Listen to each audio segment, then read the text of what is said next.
कभी आपने सोचा है कि रेल की पटरी पर ये पत्थर क्यों होते हैं या ट्रेन के पीछे ये एक्स क्यों बने होते हैं? कोल्ड ड्रिंक के ढक्कन के अंदर मौजूद ये प्लास्टिक डिस्क क्यों होता है? और आपका नाखून जहाँ खत्म होता है उसी जगह एक रहस्यमयी चीज होती है जो आपको हैरान कर देगी। ये वीडियो बहुत मजेदार होने वाली है, इसलिए पूरा जरूर देखना। रेल की पटरी पर पत्थर। हर बार जब आप ट्रेन में सफर करते हो तब इन पत्थरों को देखते हो जिसे गिट्टी भी कहते हैं, पर ये आखिर ट्रैक के आसपास क्यों बिछे होते हैं? सबसे पहली बात जो आपको जाननी चाहिए वो ये है कि ये है वो रेल की पटरी, पर जो पटरी आप देखते हो वो इतनी सिंपल नहीं होती है। उस पटरी के नीचे ये होता है कंक्रीट से बने हुए ये लंबे लंबे प्लेट्स जो आप असल पटरी पर देखते हो, इन्हें स्लीपर्स कहते हैं। स्लीपर्स के नीचे ये ग्रे पार्ट जो आप देख रहे हो ये है वो पत्थर जो कि बिछा हुआ रहता है, और इन सारे पत्थरों को बैलेस्ट कहते हैं। उसके नीचे और दो लेयर होता है, ये पीला और ये लाल जो आप देख रहे हो, और उसके बाद वो नेचुरल जमीन होती है जो ये हरे कलर का आप देख रहे हो। हम में से ज्यादातर लोगों को यही लगता है कि सिंपल जमीन के ऊपर पटरी बिछी होती है, पर ये सच नहीं है। ट्रैक को अगर आप गौर से देखोगे तो आपको ये पता चलेगा कि ये थोड़ी ऊंचाई पर बनाई जाती है। उसके नीचे बहुत सारे सेटिंग्स होते हैं। ये जो स्लीपर्स होते हैं जिसके ऊपर ये पटरी बिछती है ये भी बहुत जरूरी होती है। ये कंक्रीट के बने स्लीपर्स पटरी के बीच के गैप को बनाए रखती है, और इस कंक्रीट के बने स्लीपर को एक जगह पर ये पत्थरें रखती है, और यही इन पत्थरों का काम है। मतलब ये पत्थर इस सीमेंट के लंबे लंबे स्लीपर्स को एक जगह पर रखती है, और ये स्लीपर इस लोहे के बने पटरी को एक जगह पर होल्ड करती है। मतलब मेन काम यहाँ पर पत्थर ही कर रहा है। एक ट्रेन का वजन लगभग 10 लाख किलोज होता है, तो आप सोच ही सकते हो कि एक लोहे का बना हुआ पतला सा ट्रैक ही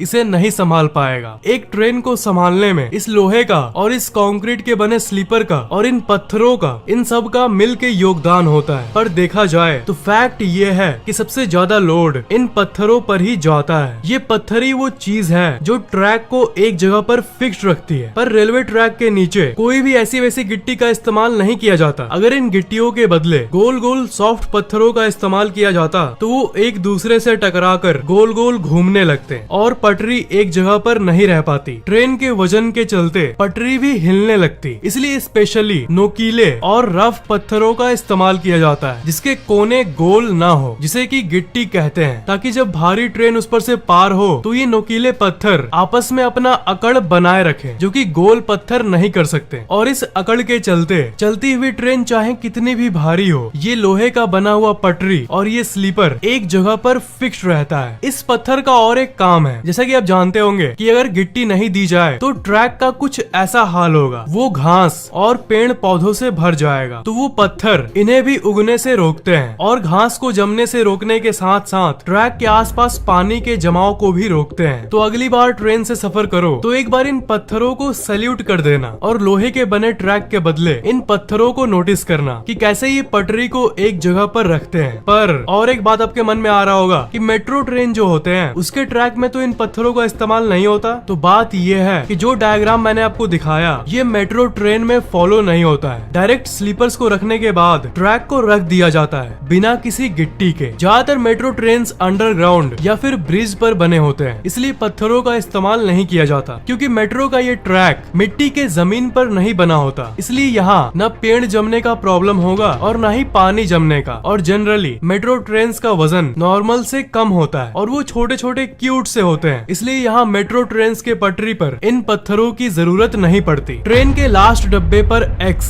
स्टेशन पर जब आप ट्रेन का इंतजार करते हो तब आप बहुत सारे ट्रेन को पार होते हुए देखते होंगे। तब आपने ये जरूर देखा होगा कि लास्ट वाले डब्बे पर एक्स होता है। लोगों के मन में आता है कि ये एक्स आखिर है क्या? असल में ये एक्स एक साइन है जो ये दर्शाता है कि ये ट्रेन का आखिरी बॉगी यानी आखिरी डब्बा है। और सिर्फ एक्स ही नहीं, लास्ट डब्बे में LV लिखा हुआ होता है। इस LV का मतलब होता है लास्ट व्हीकल, मतलब आखिरी डब्बा। जब ट्रेन स्टेशन से निकलती है तो स्टेशन मास्टर हर ट्रेन को देखकर ये श्योर करता है कि आखिरी डब्बे पर एक्स लिखा हुआ हो। मान लो उसने ये देखा कि ट्रेन के लास्ट में एक्स और LV नहीं लिखा हुआ है, तो ऐसी कंडीशन में वो तुरंत रेलवे डिपार्टमेंट को रिपोर्ट कर देता है, क्योंकि एक्स नहीं है इसका मतलब कुछ डब्बे रास्ते में ही रुक गए हैं। दो डब्बों के बीच का लिंकर टूट गया है, इसलिए इमरजेंसी के चलते उस पटरी पर आने वाली सभी ट्रेन को रोक दिया जाता है जब तक सब कुछ वापस नॉर्मल नहीं हो। हालांकि ऐसा बहुत कम होता है, पर लोगों की जान बचाने के लिए ये बहुत जरूरी होता है। आपके मन में एक क्वेश्चन क्वेश्चन आ रहा होगा कि रात के समय थोड़ी ना एक्स किसी को दिखेगा, तो इसलिए रात के समय इस एक्स के बदले इस छोटी सी बत्ती का इस्तेमाल किया जाता है जो कि इस एक्स के नीचे होता है। ये बत्ती हर एक सेकंड में जलती और बूझती रहती है। तो स्टेशन मास्टर रात को ये चेक करता है कि ये बत्ती ब्लिंक हो रही है कि नहीं। तो ये था इस लाइट और ये एक्स और इस एलवी का मतलब बुक मार्जिन। आप अभी अपना कोई सा भी किताब लो, कोई सा भी किताब, उसमें आप ये देखोगे कि जो लाइंस हैं वो थोड़ी जगह छोड़ के शुरू होती है, मतलब इतना सा गैप होता है और फिर जानकारी आती है। पर क्या आपने कभी सोचा है कि ये लाइंस किस लिए छोड़ा जाता है? क्योंकि जनरली तो आप ये जानते ही होंगे कि हमें पेपर का पूरा इस्तेमाल करना चाहिए, ज्यादा खाली जगह नहीं छोड़ना चाहिए, क्योंकि पेपर पेड़ से ही बनते हैं और हम सबको पेड़ को बचाना चाहिए और कागज का वेस्ट नहीं करना चाहिए। पर हर किताब में इतने गैप के बाद ही टेक्स्ट क्यों शुरू होता है? बहुत लोग कहेंगे कि इसमें क्या अजीब बात है, प्रिंटिंग का ये सिंपल स्टाइल है। पर नहीं दोस्त, हर चीज के पीछे कारण होता है। असल में इसका उत्तर जानने के लिए उस समय चलो जब ना कंप्यूटर था और ना ही मोबाइल था। जानकारी को सिर्फ कागज पर ही जमा किया जा सकता था। पर दिक्कत ये है कि चूहे, जी हाँ वही चूहे, किताबों को काट कर जानकारी को निगल लेते थे और इसलिए उस समय गैप देने का स्टाइल शुरू हुआ, ताकि अगर चूहे आकर काटना शुरू भी करें तो जानकारी लॉस्ट ना हो, क्योंकि वो किनारे वाले हिस्से से काटना शुरू करते हैं, साइड से ही वो काटना प्रारंभ करते हैं। पर क्योंकि उतना गैप छोड़ा हुआ है, इसलिए चूहा अगर साइड का हिस्सा काट भी ले तो वो इस खाली गैप वाली व्हाइट एरिया को ही खाएगा और जानकारी अंदर की एरिया में सेफ रहेगी। चूहों के डर से हम लोगों ने ये गैप छोड़ा है। गजब बात है ना?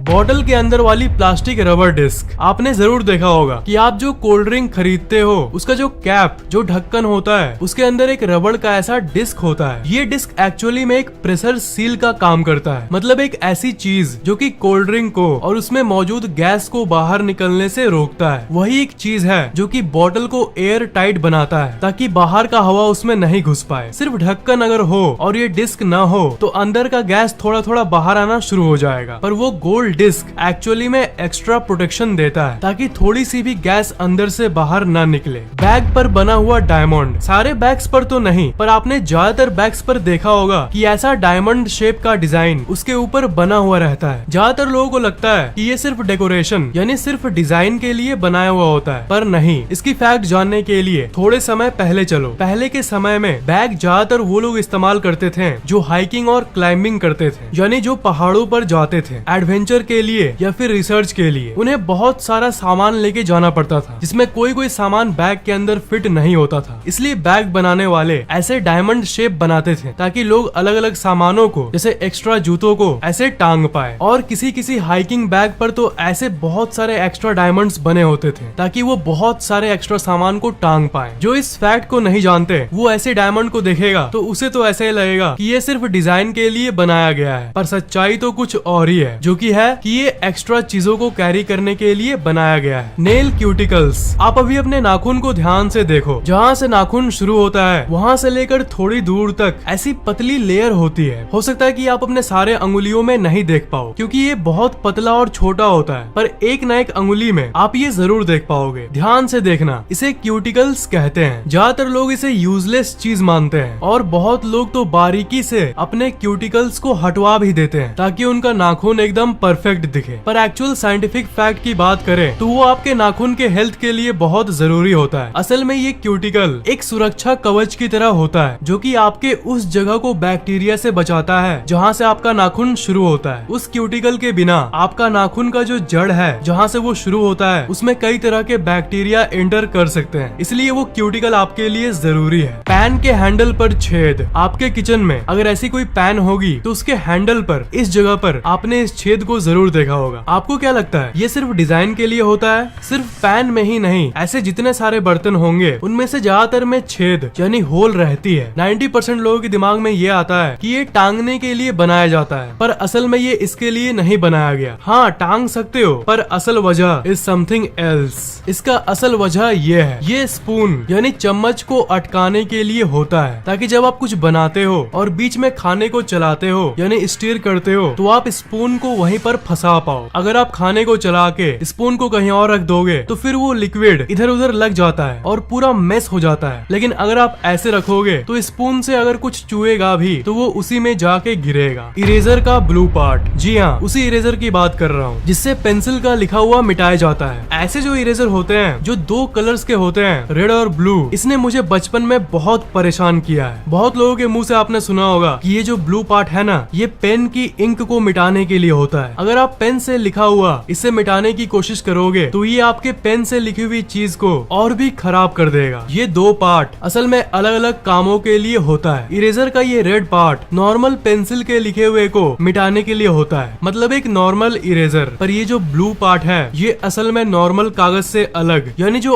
आर्ट कागज होते हैं या जो स्क्रैप बुक होते हैं उनपे अगर आप पेंसिल से कुछ लिखते हो उसे मिटाने के लिए होता है। इन सब कागजों का सतह मोटा होता है, नॉर्मल कागज के मुताबिक थोड़ा ज्यादा रफ होता है और उसमें जो आप लिखते हो वो जल्दी मिटता नहीं है। ये रेड वाला नॉर्मल रबड़ उसे मिटा नहीं पाता, पर ये जो ब्लू पार्ट है ये किसी भी पेपर से, पेंसिल से लिखी हुई किसी भी चीज को मिटा सकता है। Bumps on J and F की। अपने कीबोर्ड पर आपने J और F बटन में ऐसे बम्प्स को जरूर देखा होगा, पर जैसा कि ज्यादातर लोग सोचते हैं वो जस्ट ऐसे ही वहाँ नहीं होता। इसके पीछे भी कारण है। ये उन लोगों के लिए होता है जो बिना कीबोर्ड को देखकर टाइपिंग करते हैं और बहुत फास्ट टाइपिंग करते हैं, वो भी सारे अंगुलियों से। ये J और F एक सेंटर पॉइंट का काम करता है जिनको अंगुलियों के जरिए सेंस किया जा सकता है। मतलब J और F को सेंटर पॉइंट के रूप में फील करके वो लोग अच्छे से टाइपिंग कर पाते हैं। मतलब वो फास्ट टाइपिंग करने वाले बिना कीबोर्ड को देखे J और F को फील कर लेते हैं उस उठे हुए बम्प के चलते, और फिर उस पॉइंट के रेस्पेक्टिव आसपास के बाकी कीज कहाँ है इसका अंदाजा लगा लेते हैं और धड़ाधड़ तेजी से टाइपिंग करते हैं। आपको सबसे इंटरेस्टिंग कौन सा लगा? ट्रेन वाला फैक्ट, बैग पर बने डायमंड का फैक्ट, या आपके नाखून के क्यूटिकल का फैक्ट? नीचे कमेंट्स में जरूर लिखना। इस वीडियो को लाइक करना बिल्कुल भी मत भूलना और शेयर जरूर कर देना, और अभी तक सब्सक्राइब नहीं किए हो तो सब्सक्राइब जरूर कर लेना और बेल आइकन को तो भूलना ही मत, उसे जरूर दबा देना।